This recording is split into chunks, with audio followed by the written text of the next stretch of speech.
Hi, I'm Candace Purdom. I'm happy to welcome you to Authors Revealed. Today we're talking to Alex Prud'homme, and we're talking about his great new photography book called France is a Feast.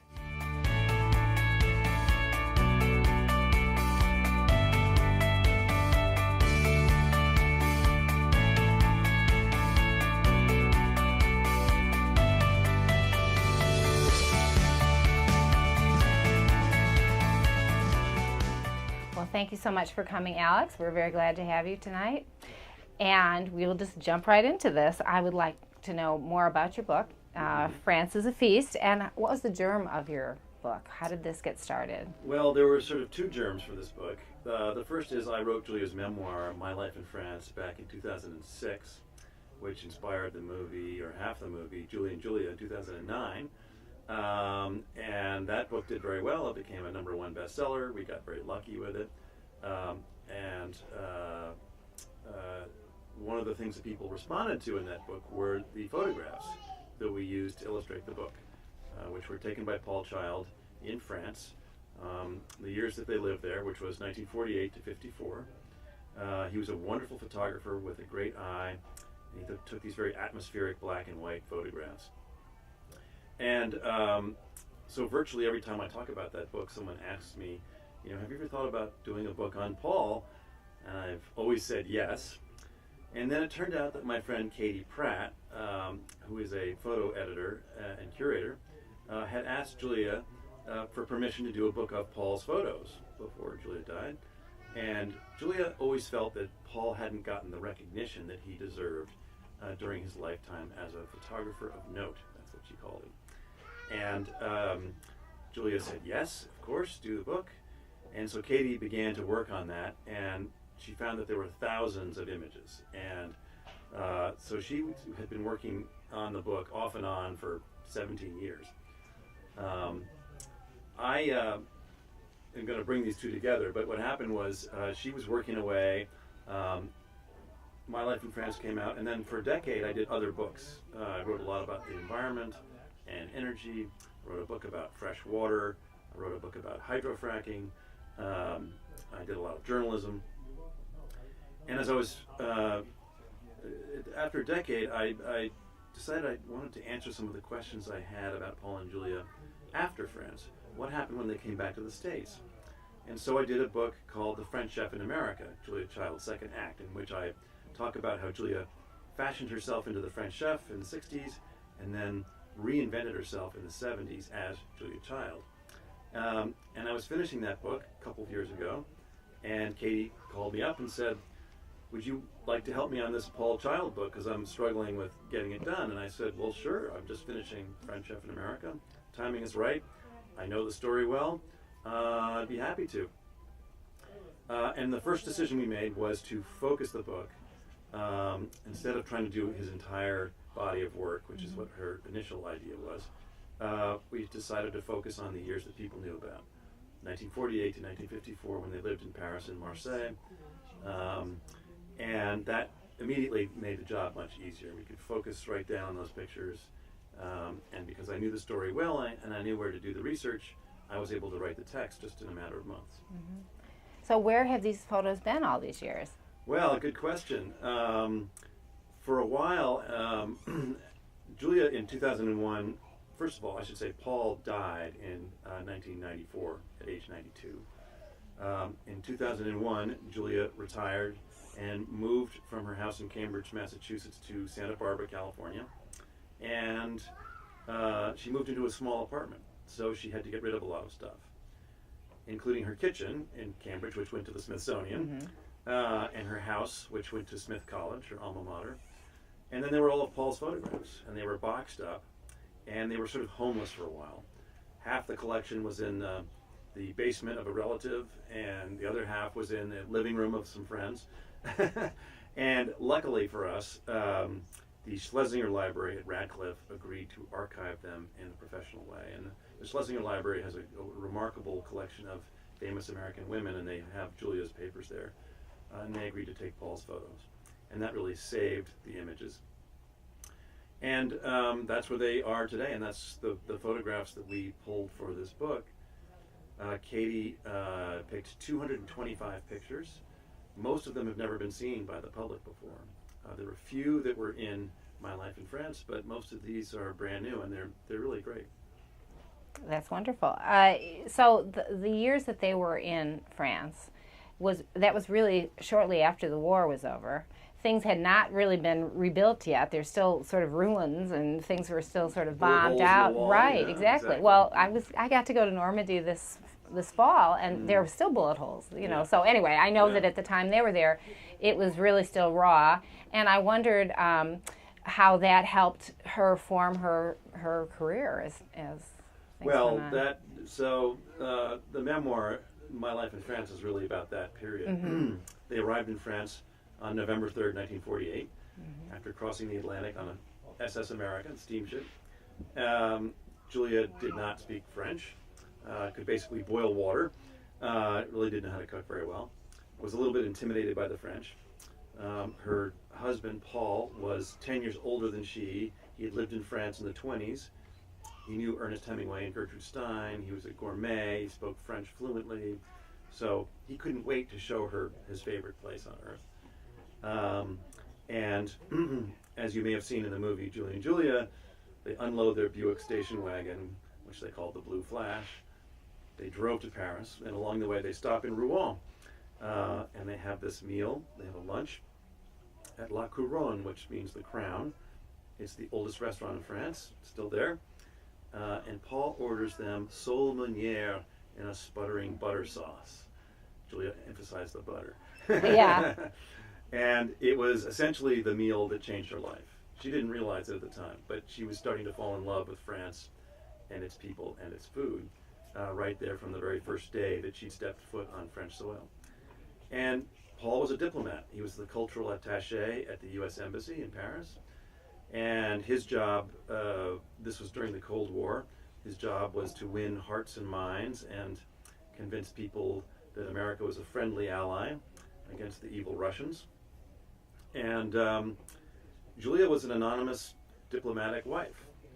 But after a year or so of living in Paris, she became obsessed with French food, and she attended the Cordon Bleu cooking school and met two French friends, Simca Beck and Louisette Berthold, and together they opened a little cooking school of their own in Julia's apartment.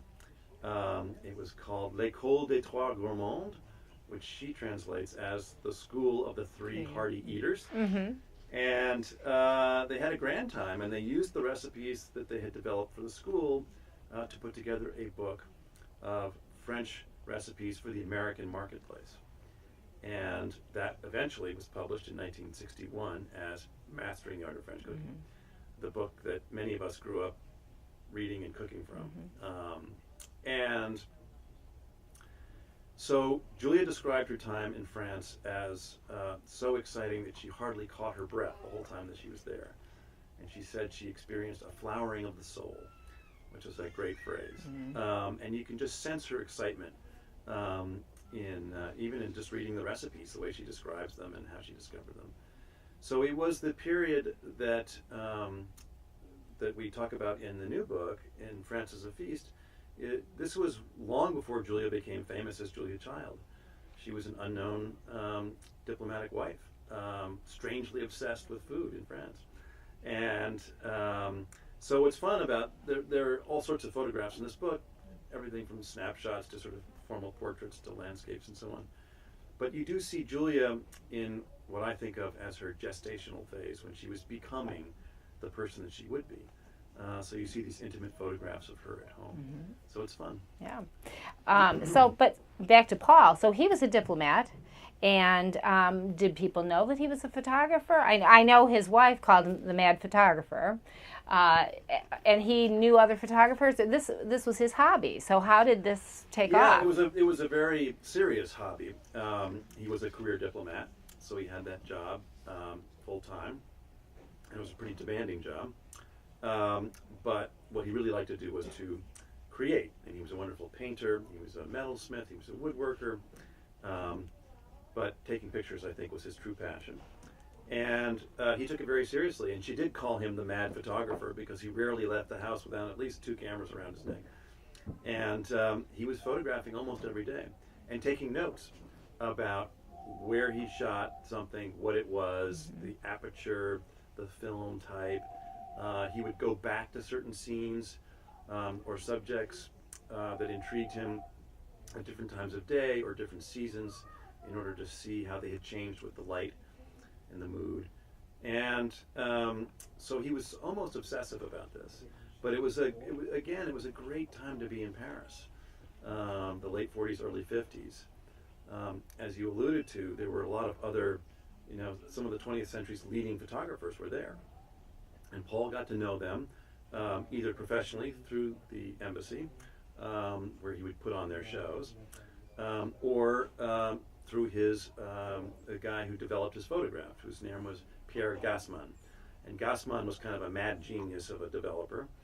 And Paul helped him get the business going.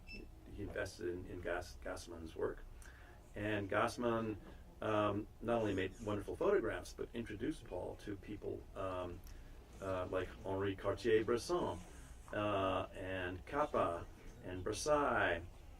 And then in 1952, Paul met Edward Steichen, who's a legendary photographer, had shot war photographs during the First and Second World Wars, had been living in New York, was shooting fashion for Vogue and Vanity Fair, and was the head of the photo department at the Museum of Modern Art. And so Paul and Julia invited Steichen for lunch one day, which Julia prepared, and Paul showed him his portfolio, and Steichen was impressed enough that he picked 6 photographs for MoMA's permanent collection. Wow. And we were able to include one of them, which in fact is a photograph of a bullet-riddled wall with a memorial plaque to a resistance fighter who had been killed by the Nazis. And as you may have seen, those little plaques are still around Paris. It's quite moving. I'm not sure they've ever seen the light of day, but they are at MoMA in the permanent collection. And it was a kind of a triumphal moment for Paul. He was really pleased that this great man had recognized him. So when they were in France during this period, the description that I liked, the image that I read was that it felt like they were going from one cloud to the next. Yes. So can you talk a little bit about how that was, what that alluded to? Well, not only did they walk Paris all the time, and they always preferred to go to the narrow little streets rather than the familiar boulevards. But on weekends they would take off and go into the countryside, and Paul couldn't wait to show Julia, Versailles or down to Provence or up to the Alps, down to wine country in the Loire Valley. And Julia was a sponge, and she just sucked it up. She loved it. And they both were on a high for all those years. They couldn't believe how lucky they were. And they were getting paid to be in France. And, Julia was always collecting recipes. Paul was always taking pictures. And it was the period that really defined the rest of their lives, the next 40 years of their life. Because Julia had found her raison d'etre, her meaning of life. And Paul was continuing the adventure he had started in France back in the 20s. So it was really a magical time for them. And they were in the prime of their life, too. Right. So. And so Paul is your great uncle, and so how can you describe your family relationship with Sure. them and what you remember growing up? And yeah, well, so Paul is the twin brother of my grandfather, my maternal grandfather, Charlie Child, who I look a lot like Paul and Charlie. If you see the pictures. Yes. I used to look more like Charlie, and now as I've aged, I get to look a little bit more like Paul. And Paul and Julia never had children of their own, and so they treated my sisters and me as surrogate grandchildren, and so we spent a lot of time with them growing up, whether we were in New York or Boston or Maine or France. And I never had an official cooking lesson from Julia, but you would learn by osmosis just from standing next to her. She always put everybody to work. So you'd come into her kitchen and she'd say, okay, you wash the salad and you chop the cheese and you go help Paul bring the wine up from the cellar. And then after we ate, everybody has to do the dishes together, and Good. It made it more fun. And so I've tried to institute that in our household to modest success. Yeah. Good luck with that. Yeah, exactly. We have had Julie. We had Julia, one time with one of her books, one of her cooking books here in the U.S. And we also had Julie, who wrote Julie and Julia. Oh, Julie Powell. Yeah. Okay. So, And now you have me. and now we have you. So I think we're on a roll. So what do you think that your great uncle and great aunt would say about your book that you've produced here? Oh, I think they'd be really pleased. Julia always felt that Paul deserved more credit, and so she wanted something like this to happen. So when Katie suggested that we do the book, Julia was thrilled. And I think Paul would be quietly pleased. He was a modest guy. He was not sort of typically ambitious, but I think he was ambitious for his work, for his photography. And I think he would love to see this, and especially because this was such a special period of their lives. Right. Did you inherit any of their talents, their cooking or their photography or judo? Apparently, Paul was a black belt in judo. Isn't that true? He's a black belt in judo. And how did you find that out? It's something he'd talk about. One thing that's amazing is that he was blind in one eye, and so he was able to not only do judo, which is a contact sport, but also draw perspective. He could drive a car. Katie likes to say that he used the camera as his second eye. So he really overcompensated. It was really interesting. Again, I think that they would just be pleased to see the work getting out into the world, and that Paul was getting some credit. In terms of their talents, I love to cook. I'm, as Julia would say, an enthusiastic amateur. And I'm a decent photographer. I'm a decent writer. Not so good at judo, or judo is my thing, but I am an outdoorsy, sporty guy. And Paul and my grandfather built a cabin on the coast of Maine. They felled the trees and put the house up, and my grandmother and Julia were the ones that were scraping the bark off the trees and cooking and keeping the kids in line, and so I think we come from. I'm lucky because I grew up in a family that not only Julia, but my grandmother and my mother and my aunts and really wonderful cooks, and so food is something that we all appreciate, but also storytelling, and we tend to be engaged in the world. We like to talk about politics and culture and so on. So Paul and Julia just fit right into the whole mix of the family. Well, Julia always seems to be fun-loving in everything you read about her, and she really led a charmed life. She grew up in Southern California, Pasadena, right? Yeah. She went to Smith College, right? Not too shabby. Yeah. She was in France with Paul, and so she just seemed like she was lots of fun. So she was, and the person you saw on television was the real Julia Child. Even if it was just the two of us in a room together, we would be cracking jokes, or we would be talking about this or that. But underneath it all, there's a seriousness to her. I think that's the combination that really made her so successful. Right. Not only was she charismatic and funny and very loose, but also underneath it, she really knew what she was talking about. So she made it look easy, and she could therefore have fun with it. So. And what did she think of Dan Aykroyd's portrayal of her on Saturday Night Live? Well, for my book, The French Chef in America, I interviewed Dan about that, and he said it was a total homage to her. And, Julia didn't like mean-spirited humor, but she did keep a tape of Dan's impersonation. With the blood spouting all over. Yeah, that's right. She used to say that after a dinner party once in a while. Save the liver. And so you also had a bestseller with your other books that you've written. And so how is the difference between what you do as a freelance writer, because I know you've written for Vanity Fair and you've written for the New York Times, the New Yorker, Time Magazine, so on and so forth, and like you said, these books about the environment and so on. What's the difference between that and then doing this personal kind of writing? Does it come easier? Is it harder? Is it more pressure? It's writing is writing, research is research. But because there's a family element to this, it makes it more fun for me, and I knew the people personally. I grew up with them. One thing that was fun about France is a Feast is I got to learn more detail about Paul in the 20s and the 30s. It turns out that he, in the 30s, after he had come back from France and was living in the States, he was working as a teacher in Cambridge, Massachusetts, at the Shady Hill School. And he fell in love with an older divorced woman named Edith Kennedy. who was a sophisticated person, and gave him entree into a whole world of very cultured people, and he loved that. And she was a wonderful musician and storyteller and an intellect, and sadly she died of heart failure in 1942. And so he was very upset by that. And meanwhile, the Second World War was ongoing, and so he joined the OSS, the Office of Strategic Services, which was the precursor to the CIA.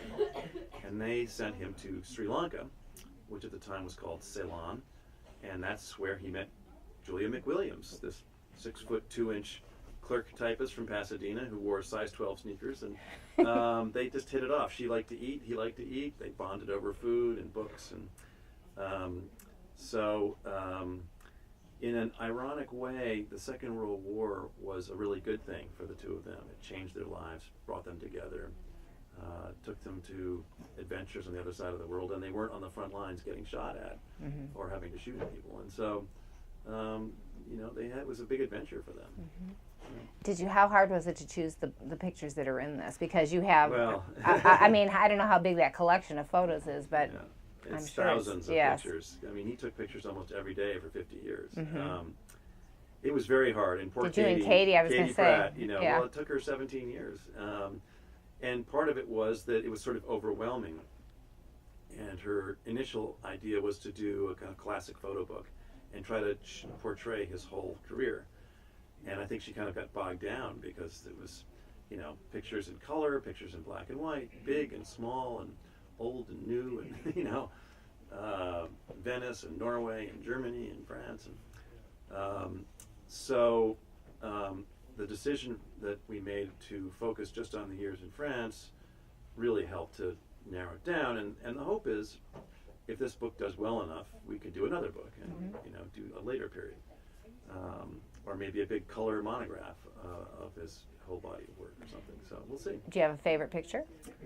It's very hard. I have several, but one that I'll pick out is a picture that Paul took of Julia in Paris, where she's coming through a gate, and there's sunlight streaming from behind her, and it works on a couple of different levels.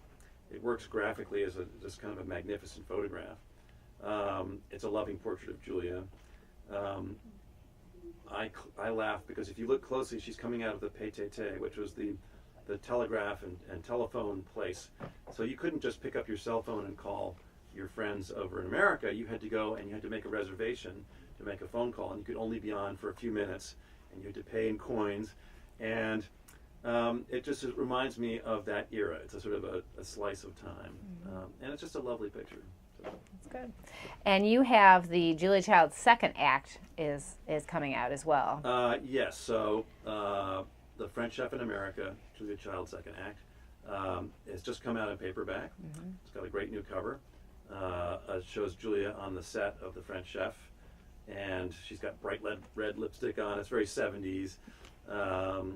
She's got there's TV cameras around her, and that's a book about Julia really finding her voice.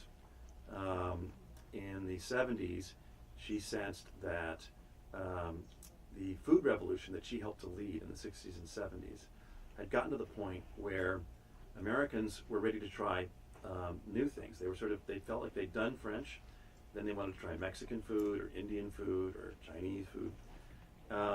And she sensed the world shifting away from the French chef. And so she reinvented herself. She stopped working with her friend Simca Beck in France. She stopped doing just French cuisine. She stopped performing as the French chef, and she began to perform as Julia Child. And she began to write in the first person and tell personal stories about going down to Tijuana when she was 12 years old and meeting Chef Cesar Cardini and having the Caesar salad made by him at the tableside. She used recipes from around the world, Indian curries and Belgian cookies and New England clam chowder, and really reoriented her whole career and had a second act, as I call it, that took her for the rest of her career. And she ended up leaving public television and going to Good Morning America. And one thing I noticed is that she would face an obstacle in her personal life or her professional life, and she'd figure out a way around it and would move on. And she was really resilient, and she's a great example of how to live one's life. And so My Life in France, her memoir, is kind of a fairy tale. You know, she goes to France not knowing much of anything and emerges a sophisticated woman who can cook almost anything and has traveled the world. The French Chef in America is more of a drama, where she reaches her highest highs and her lowest lows. Her highest highs are, you know, she's gotten to the point of celebrity where she's being spoofed by Dan Aykroyd on SNL. She goes to Good Morning America. She's got millions of viewers. She's become very outspoken. She even has a few enemies, which is hard to believe if you knew Julia. Right. But people like to attack her, maybe in part to gain attention for themselves. And then behind the scenes, there were some difficulties. She had a mastectomy, radical mastectomy. And in 1974, Paul suffered a botched bypass operation. So this wonderful guy who was, you know, an amazing artist, great writer, was a black belt in judo, suddenly could barely move or speak. And it was really difficult. And it happened right at the moment when Julia was starting to take off on her own. And so she had to withdraw from public and tend to Paul. But in classic Julia fashion, she saved herself by devoting herself to him and her work. And she produced a book in 1975 called From Julia Child's Kitchen, which was her declaration of independence, essentially. It was the first book she wrote in the first person and had all these different recipes and so on. And from then on, her career took off in that direction. And so that toughness of hers, that ability to adapt to changing conditions and that resilience is something that I find very admirable. Yeah. That's great. Well, I would say my name is Candy Purdom, and you are Pru'homme. Pru'homme, So yeah. I was going to say, thank you for being on the Pru'homme show today. Oh, we well. appreciate that for Authors Revealed. Merci, and bon appétit. Hi, this is Candy Purdom. Thank you for watching Authors Revealed. Today we had a fabulous conversation with Alex Prud'homme, and his book is France is a Feast.